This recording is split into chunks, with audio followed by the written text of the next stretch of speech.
প্রতিদিন এমন হাজারো পাখির কলরব আর কিচিরমিচির শব্দে সন্ধ্যা নামে এখানে।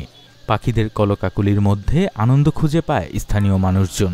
শেষ বিকেল হলেই শিবপুর বাসস্ট্যান্ডের বকুল ফুল গাছে ঝাঁকে ঝাঁকে ছুটে আসে অগণিত চড়ুই পাখি। আশ্রয় নেয় গাছের বিভিন্ন ডালের ভিতরে। পাতার মধ্যে বসে কিছু পাখি করে নাচানাচি ও কিচিরমিচির। কত অগণিত কথা একে অন্যের সাথে ভাগাভাগি করে নিচ্ছে তারা। তাদের এই শব্দেই বোঝা যায়। আর কথায় বনিবনা না হলে ফুরুত করে চলে যায় এক ডাল থেকে আরেক ডালে, করে নাচানাচি, চলে তাদের ডাকাডাকি। সৃষ্টি হয় এক অন্যরকম পরিবেশ। সবশেষে রাত্রিযাপনের পর ভোরের আলো ফুটে ওঠার আগেই আহারের খোঁজে আবারও দল বেঁধে ছুটে চলা শুরু হয় তাদের। চড়ুই পাখির এমন সম্মিলন সবাইকে মুগ্ধ করে। পাখিগুলো অনেক দিন ধরে আসে এখানে আসে হাজার হাজার পাখি আসে, অনেক কিচিমিচির করে, অনেক ভালো লাগে আমাদের।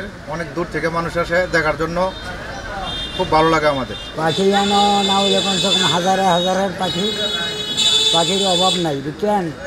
আমরা সন্ধ্যাকালে বুঝছেন এসে সেটা তার কাছে বয়, তার কাছের থেকে পরে প্রায় এরিয়া এসে আপনার এই গাছে দিই, এই বকুল গাছ, এটা এই যে সামনে বকুল গাছ, এই গাছে বসে আর মানুষ ভিডিও করতেছে। চড়ুই পাখির জন্য অনেকেই পোলাপান, তারপরে হইলো বয়স্ক, অনেকে এই জায়গায় দাঁড়ায় একটু সময় হলে ওই জায়গায় ব্যয় করে যায়, 1 মিনিট 2 মিনিট 3 মিনিট। চড়ুই পাখি আসলে আমরা ওই রকমভাবে দেখি না।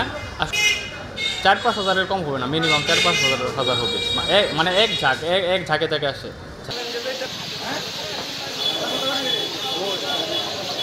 প্রকৃতি প্রেমীরা বলছেন, পাখির সাথে বিরূপ আচরণের কারণে এমন অনেক পাখি বিলুপ্তির পথে।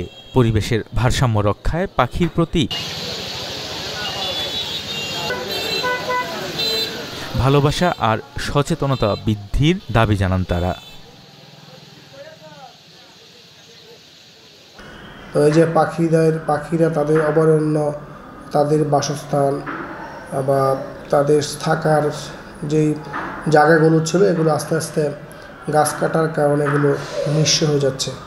প্রকৃতি এই পরিবেশ রক্ষার জন্য কিন্তু পাখি খুব প্রয়োজন, এবং সেই প্রকৃতির ভারসাম্য রক্ষা করার জন্য পাখিদের অভয়ারণ্য আশ্রম করে দেওয়া দরকার।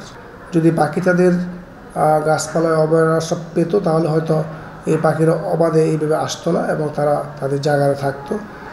নিধন যেভাবে পাখি হয়, পাখি নিয়ে আমরা খেলা করি, অনেকে মেরে পাখি উপভোগ করি যে আমরা পাখি মেরেছি, এটি হওয়া উচিত নয়। পাখি সংরক্ষণ আমরা করতে চাই এবং আসুন আমরা সবাই পাখি সংরক্ষণ করি এবং বেশি বেশি আমরা গাছ রোপণ করি।